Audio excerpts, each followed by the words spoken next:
I'm coming from Freiburg. Well, it's like living in heaven. It's a city who has no industry at all, has about 205,000 inhabitants, has a big university inside. Well, it's said there exist two sorts of persons in Germany, the one who lived already in Freiburg and the other ones who want to live there. We are called now the Green City. You can see on the picture, we are really green. And it's not allowed. You can have money as much as you have. It's not allowed to touch the mountains by any building. You can be the president of a soccer club. You can be the boss of the mafia. You can have as much money as you want to have. It's not allowed to touch any mountain. When you come to this place, we built one point where you just arrive with a fast-running train. You can either go by taxi, you can take a bus, you can go by tram, you can go by the transport system of the regional train. So that means if you want to save energy, you must bring together the transport system at one point. At one point that everyone can find the way to do it. And the tram line, just one line goes from east to west, and the other line from north to south, and the city development is just combined to this element of tram line. Everything is combined together, everything is coming as woven together with pedestrian areas, with recreation areas, with working areas, with leisure areas, with bicycle lanes. And it began at this point when, after World War II, the city was destroyed, it was rebuilt. It's one of those cities who was rebuilt in the old style. We kept the plots and built for German circumstances a high density in the medieval city.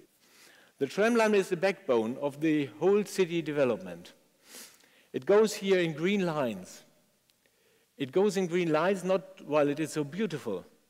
It goes in green lines because the noise of the tram line, which the technology of the tram lines is producing, is going to diminish by about 35 to 45%.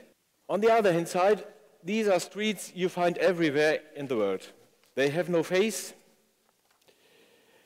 too much cars, behind the station, too less place for the pedestrians. And when I came to the city, I just rented this house over there. And I said, what can I do in this area? It's terrible. It has no eye. It's nothing. And we made a design plan we diminished the street, we took out the cars, we put some plants in it, some trees in it, and now it looked like that, and everyone likes to live there. We stabilized this area by just creating... It's not a big work to do, but you have to do it.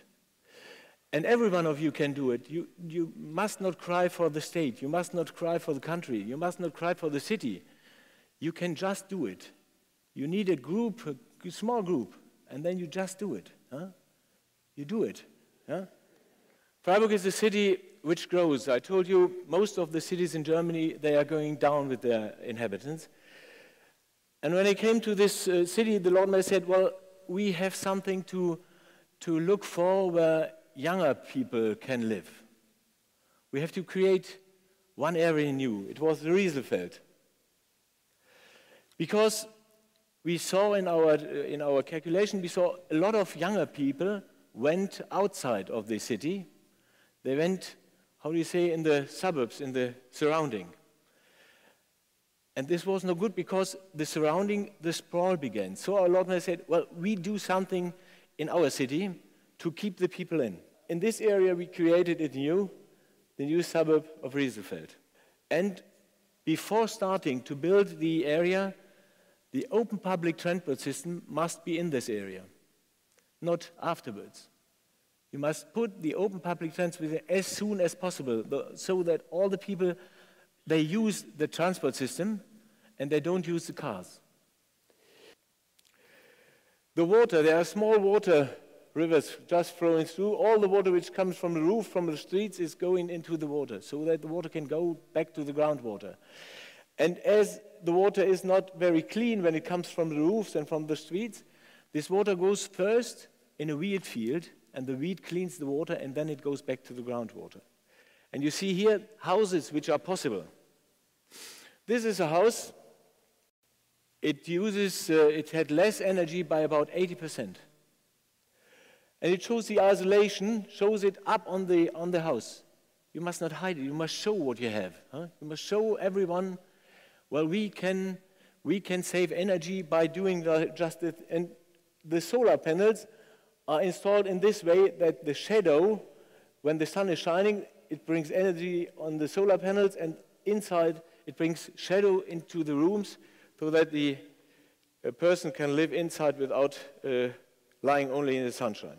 We said also we make a competition, and we said, well, this time we want to create an area which has no cars at all, car-free area.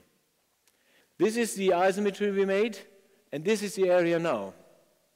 Car-free area, totally integrated. There are poor people, there are rich people, everything is coming together like it was in the medieval ages. For me, one of the most important points is, how will sustainability go on? Well, and I think it's the best way to teach is to start teaching it in kindergartens and to start teaching it at schools.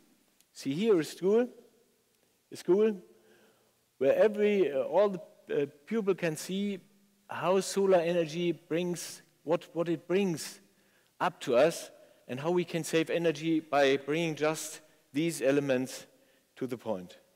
So I just want to stop by saying some small words, and I just want to tell you that everyone has to bring the dust away in front of his own house. It's not useful to look at the other corner. Just do it at your corner, and you yourself, you can do it.